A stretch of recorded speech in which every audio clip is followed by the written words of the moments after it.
శ్రీధర్ మీద అనుమానం వచ్చి దియా ఆ లాక్ని ఓపెన్ చెయ్యాలి అనుకుంటుంది.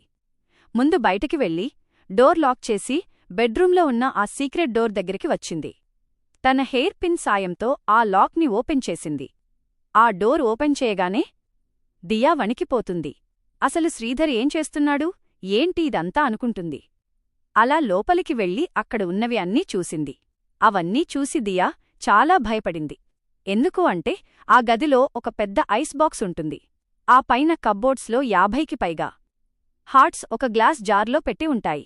అవన్నీ చూసి దియా ఆశ్చర్యపోతుంది. ఆ ఐస్ బాక్స్లో ఉన్నది ఎవరా అని ముందుకు వెళ్లి చూసేలోపే శ్రీధర్ వెనుకనుంచి, నాకు తెలుసు దియా, నువ్వు ఈ రూమ్ డోర్ ఓపెన్ చేస్తావ్ అని అంటాడు. తను ఆ మాటకి కంగారుగా వెనక్కి తిరిగింది.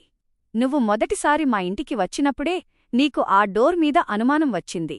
ఆ విషయం నాకు తెలుసు. కాని నేను ఎందుకు ఇవన్నీ ఉంచానో నీకు తెలియదు దియా అని ఏడుస్తాడు. ఏంటి శ్రీధర్, ఇదంతా అసలిన్ని హార్ట్సేంటి? ఏం చేస్తున్నావ్? ఆ బాక్స్లో ఉన్నది ఎవరు అని అడిగింది దియా. ఆ బాక్స్లో ఉన్నది నా చెల్లి దియా. తన పేరు శ్రీనిధి. నా చెల్లికి కూడా పెద్ద డాక్టర్ అవ్వాలనే కోరిక. ఒకరోజు వాళ్ల కాలేజ్ వాళ్లతో కలిసి మెడికల్ క్యాంప్కి వెళ్ళింది. అక్కడ ఒక చిన్నపిల్లడ్ని కాపాడబోయి మా చెల్లి లారీ కింద పడి చనిపోయింది. వెంటనే విషయం తెలిసి నేను అక్కడికి వెళ్లాను. కాని బ్రెయిన్ డెడ్డైపోయింది అన్నారు. కాని నా చెల్లి గుండె కొట్టుకోవడం నేను విన్నాను. అంటే నా చెల్లి చచ్చిపోలేదు, ఇంకా బ్రతికే ఉంది. అందుకే నా చెల్లి చచ్చిపోయింది అని అందరూ అన్నా. నేను నమ్మలేదు. ఎవ్వరికీ తెలియకుండా నా చెల్లిని ఇక్కడికి తీసుకువచ్చాను. ఒక పిల్లోడ్ని కాపాడే కదా నా చెల్లి చచ్చిపోయింది.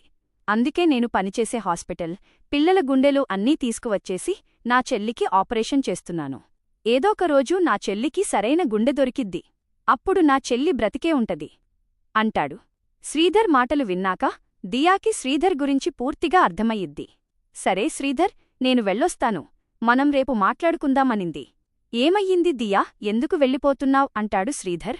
అమ్మ ఫోన్ చేసింది, త్వరగా వెళ్ళాలి, మన పెళ్లి గురించి కూడా మాట్లాడాలి. అందుకే నేను రేపు వస్తాను అనింది. సరే దియా, జాగ్రత్తగా వెళ్ళు అంటాడు. దియా వెళ్తుండగా శ్రీధర్ ఒక్కసారిగా దియా అంటాడు. దియా గుండె వేగంగా కొట్టుకుంటది. ఆగు దియా, నువ్వు చాలా మంచిదానివి దియా. నన్ను ఎవరూ మా నాన్నే అర్థం చేసుకోలా. కాని నీకంతా చెప్పగానే నువ్వు నన్నర్థం చేసుకున్నావు. చాలు దియా, నాకింకా అంటాడు. దియా ఏం మాట్లాడకుండా సరే నేను వెళ్తాను అంటాది. ఆ తర్వాత రోజు ఉదయం శ్రీధర్ హాస్పిటల్కి రెడీ అవుతుంటాడు. డోర్ తీయగానే బయట పోలీసులు, మీడియా వాళ్లు ఉంటారు. శ్రీధర్ చొక్కా పట్టుకుని పోలీసులు తీసుకెళ్తుంటారు. ఆగండి సర్, ఎందుకు నన్ను తీసుకెళ్తున్నారు, నేనేం చేశాను అని అరుస్తుంటాడు. ఆ పోలీస్ జీప్ పక్కనే దియా నిలబడి ఉంటది. దియా పక్కనే శ్రీధర్ వాళ్ల నాన్న కూడా ఉంటాడు. అంటే ఇదంతా నువ్వు మా నాన్నతో కలిసి చేయించవా దియా అని అంటాడు. నీలాంటి సైకోగాడు ఉండాల్సింది హాస్పిటల్లో కాదు, జైల్లో అనింది దియా. ఇంకా దియా వైపు కోపంగా చూసుకుంటూ వెళ్తాడు. ఆ తర్వాత శ్రీధర్ వాళ్ల నాన్న ఆ ఐస్ బాక్స్లో ఉన్న తన కూతురిని తీసుకుని వెళ్లి కాల్ చేస్తారు. ఆ ముందు రోజు రాత్రి శ్రీధర్ ఇంటినుంచి బయటికి వచ్చాక దియా హాస్పిటల్కి వెళ్ళిద్ది. శ్రీధర్ వాళ్ల నాన్న గురించి కనుక్కుంటది. శ్రీధర్ వాళ్ల నాన్న ఊర్లో ఉంటారు అని తెలుసుకుని అక్కడికి వెళ్ళిద్ది. శ్రీధర్ వాళ్ల నాన్న వాళ్ల కూతురు ఫోటో దగ్గర కూర్చొని బాధపడుతుంటాడు. అది చూసి దియా లోపలికి వెళ్ళిద్ది. ఎవరమ్మా నువ్వు అని అడుగుతారు. శ్రీధర్ వాళ్ల నాన్న, నేను శ్రీధర్ పనిచేస్తున్న హాస్పిటల్లోనే పనిచేస్తున్నాను. శ్రీధర్ వాళ్ల చెల్లి గురించి ఇప్పుడే చెప్పాడు. కాని శ్రీధర్ అసలు ఒక డాక్టర్ అయ్యివుండి అలా అన్యాయంగా అంతమంది చిన్నపిల్లల్ని చంపి వాళ్ల గుండెని తీసుకెళ్ళిపోతున్నాడు. అసలు ఎందుకు ఇలా చేస్తున్నాడు అని అడిగింది. అప్పుడు శ్రీధర్ వాళ్ల నాన్న, వాడికి వాళ్ల చెల్లి అంటే ఇష్టం అమ్మా, కాని అది చనిపోయింది అని తెలిసాక వాడు పిచ్చోడిలా మారిపోయాడు. చచ్చిపోయిన చెల్లికి వెళ్లి అన్నం తినిపించేవాడు, కొత్త బట్టలు తెచ్చేవాడు, ఎవరితో మాట్లాడకుండా ఆ శవం పక్కనే కూర్చొని మాట్లాడుతా ఉండేవాడు. వద్దురా, అలా చేయకురా అని ఎంత చెప్పినా వినేవాడు కాదు. దాన్ని తగలబెట్టేద్దాంరా, అప్పుడే దాని ఆత్మకి శాంతి కలిగిద్ది అని చెప్పాను. ఆ తర్వాత రోజునుంచి ఇంట్లో కనపడ్లేదు, ఎక్కడికి వెళ్లాడా ఏంటా అని అందర్నీ కనుక్కుంటూనే ఉన్నాను. ఆ తర్వాత హాస్పిటల్కి వచ్చాను. ఇక్కడే కదా పనిచేసేది అని అప్పుడు వాణ్ణి చూశాను. నన్ను చూసి వెంటనే ఇంటికి తీసుకెళ్లాడు. ఒక ఐస్ బాక్స్లో నా కూతుర్ని ఉంచాడు. ఆ పక్కనే ఎంతోమందివి గుండెలు కూడా ఉన్నాయి. ఏంట్రా ఇదంతా అని అడిగితే, నీకు చెప్పిన మాటలే నాకు చెప్పాడమ్మా. నేను కోపం వచ్చి వాణ్ణి కొట్టాను.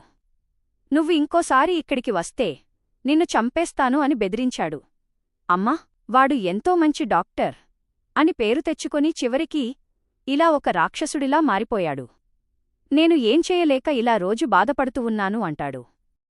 మీ కొడుకు చేసేది తప్పే కదా అని అడిగింది దియా. అవునమ్మా అంటాడు.